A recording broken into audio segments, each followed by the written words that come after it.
Before I start, I'd like to respectfully acknowledge that the Realize office will be both work. It sits on the traditional territory of the Wendat, the Anishinaabe, the Haudenosaunee, Métis, and the Mississaugas of the Credit First Nation. As Jason introduced us, we'll be talking about Living Your Best Life, which is a meeting series that we hosted in January and February of this year. Next slide, please. Conflicts of interest, nothing too much to share there. And next slide. So this presentation is a little twofold. We'll talk about the process, which I think was kind of interesting because COVID impacted it so much and it sort of prolonged everything and changed everything we were planning on doing. And then a little bit about what the meetings actually showed. Okay, so Realize was founded as the Canadian Working Group on HIV and Rehabilitation in 1998 by people living with HIV, aid service organization representatives, government program and policymakers, researchers, and rehabilitation and other healthcare providers. Our goal was to examine and respond to the emerging needs of people living with HIV in this new context of improved survival for people who had access to pharmacological treatment. And as these meetings exemplify, we're still looking at changing and emerging needs of people living with HIV throughout their lifespan. Today, Realize remains a leader and a catalyst for improving the health and well-being of people living with HIV and other episodic disabilities across the lifespan through integrated research, education, policy, and practice. And in order to promote a comprehensive approach in the context of HIV, Realize is multi-sectoral and multidisciplinary in its membership and activities. So yeah, each year we at Realize bring together community members, subject matter experts, and policymakers to discuss an issue related to people living with HIV and or episodic disabilities. The goal is to assess where we are today and what the next steps might be. So in early 2020, we were planning on hosting a meeting on to discuss what optimal health and well-being means for people living with HIV. Luckily, in January 2020, the Can Live Well grant team connected with us to discuss their interest in the topic as well. And from that first meeting, the potential to collaborate was apparent. So we did our initial couple of meetings in January and February of 2020. We were focusing on planning a two-day in-person event in October. And then everything changed March 2020, and we put all planning on hold because we didn't really know what was going to happen or what to expect. By the time July and August came around, we realized that we would not be hosting an in-person meeting in the fall. So we started planning again and really tried hard to figure out what would be the best way to do this in a virtual manner. So we decided on a meeting series of 4 afternoons in January, February 2021, so that we could access or sort of reach a national audience with the time zones.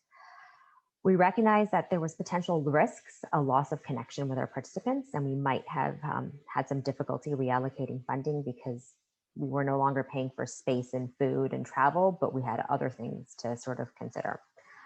The really big thing was the loss of connection with our participants. So we wanted to mitigate that. And so we came up with a solution. I think it was Jason that came up with the idea, was to host pre-meetings, what we called community consultations, to gather perspectives on wellness and well-being from communities of people living with HIV that weren't well represented in the main meeting agenda.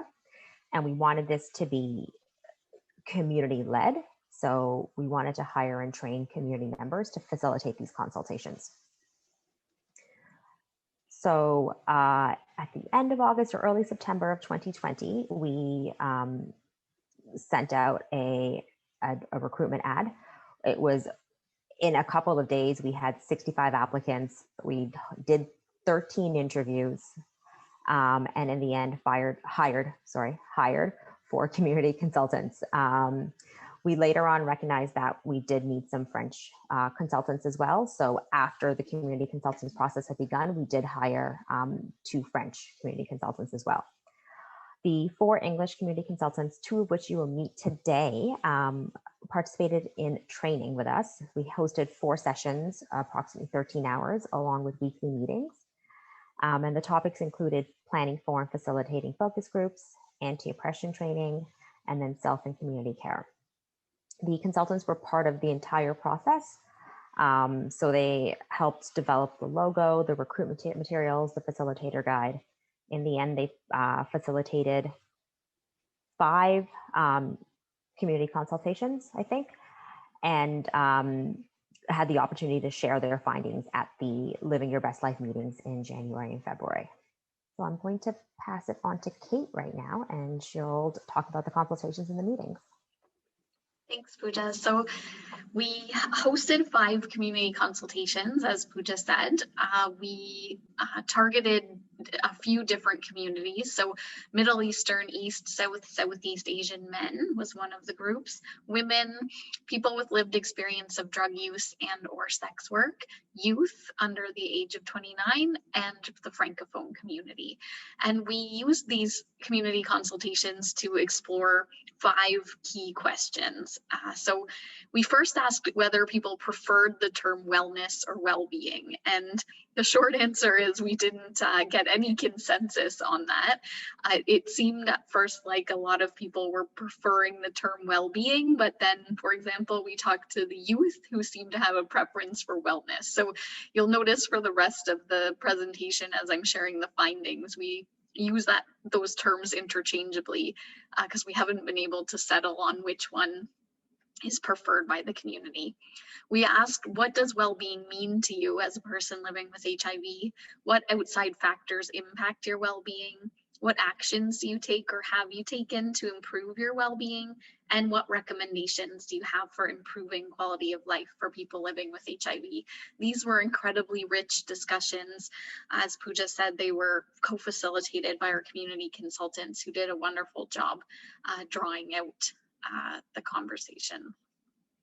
So with all of the rich discussion we had in the community consultations, we moved into the main meetings. We hosted 4 sessions, as Puja said, end of January, early February, and each of the 4 Living Your Best Life meetings had a different focus. So the first one, we focused on the holistic healing map as a potential framework for well-being among people living with HIV. The second one was focused on Indigenous peoples in Canada.